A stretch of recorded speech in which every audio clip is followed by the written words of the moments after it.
They are internally they are scared, and externally they are trying to look brave. That hey, we can do it if we can do. But the problem is, if you are doing something illegal, and it's done not by individual, by government, that means the breakdown of the laws and order and breakdown of our whole political and the administrative structure. Now that's a very bad part of it.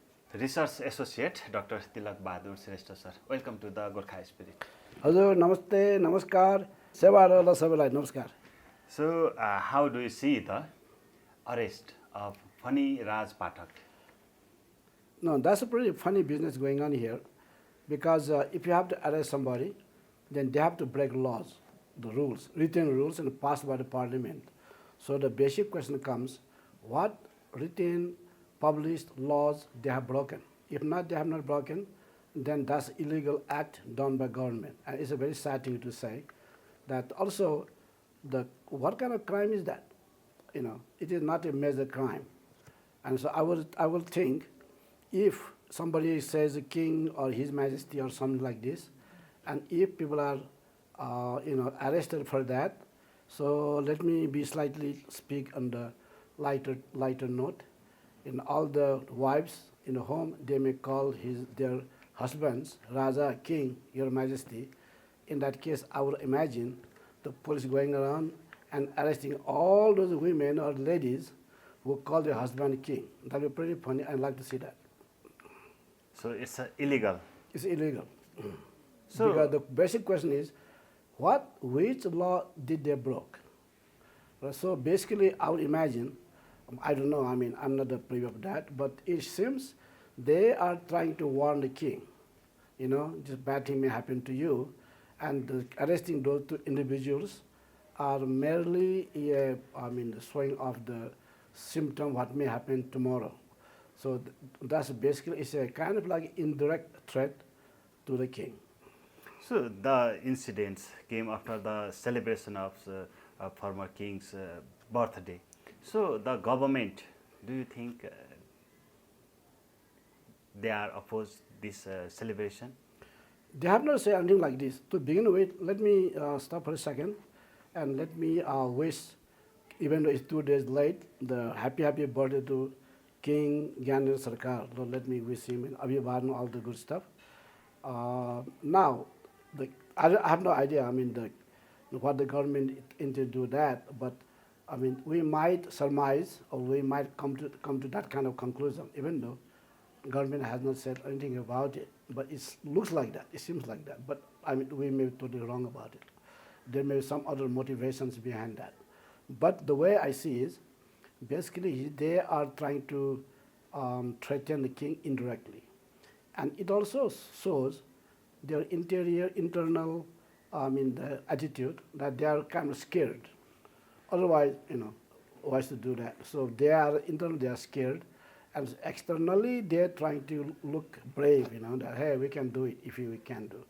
But the problem is, if you are doing something illegal, and it's done not by individual, by government, that means the breakdown of the laws and order and breakdown of our whole political and the administrative structure. Now that's a very bad part of it. Thank you. So, the motive of the government behind this arrest is to threaten the His Majesty, former His Majesty. It looks like that. It seems so. I don't know if it's true or not. Does it work?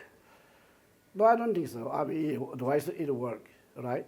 But in the other hand, all the supporters of the king, they should come out and give the opinion that you cannot threaten the king. And so they should have gone in support of these two individuals who have been arrested by police. And I think they should do the protest against this kind of illegal acts.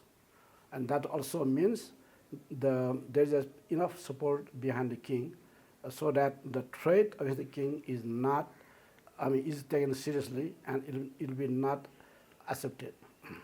So, the word His Majesty is punishable in Why? here. Which law? By what law? The basic question is, under which law calling His Majesty, Sarkar, everything, Exactly which car has been broken, right? So it is purely a political vendetta, and so it is indirect threat against the king. Now, in a pre-democratic country like ours, that is a bad thing to do. That's not acceptable. So the why government has such problem with this word? Well, basically, they are a little scared because there are two aspects of it. One is the popularity of a king, number one. Number two, non-functioning of this government and all the rampant corruption going on of this government, right? So there are two aspects of it. And so, how to establish yourself and take care of the kings of the king. And so this all kinds of things like this is basically a kind of coming from internal weakness, internal fear, and they're trying to do something as if do something. Now instead of doing that, if they had work to eliminate corruption, then that would be a better positive way of doing deals rather than threatening here and there. So the republic or democracy is in danger with this word? It is. If the basic principles of any democracy means rule of law. Now, if the government itself breaks the law, then we are talking about end of a democracy. So it is not a minor issue. It's a real major issue. That individuals may break law. That's why we have police and a court and all the system, right? If the government itself breaks law, then what are you going to do, right? And so that cannot be acceptable. That should be taken care of. So arrest of the two near and dear one of the kings. So the word, people, do you think they will stop to pronounce, to address the king? No, I don't think so. They'll be there. So I would say, okay, Srimansa Sarkar. So what are they going to do? Are they going to come and arrest me? Let me see how you're going to do that, right? I don't think that's going to happen, right? And there may be a few weaklings, we might be really scared of, but that is not going to be the issue. I don't think so. So after the arrestment of these two people, it is analyzed nowadays that the government is going to investigate the property of the former king, again in the Bir Bikram Sahadev. So what do you think about this? No, you can always do research or investigate the properties of anybody. So that is not an illegal act.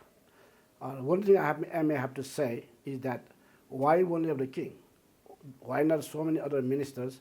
They came, with the flip-flops and they become like a multimillionaire. So why not investigate all the people? And so they want, lots of people say they should do everybody all the way from Panchayat time.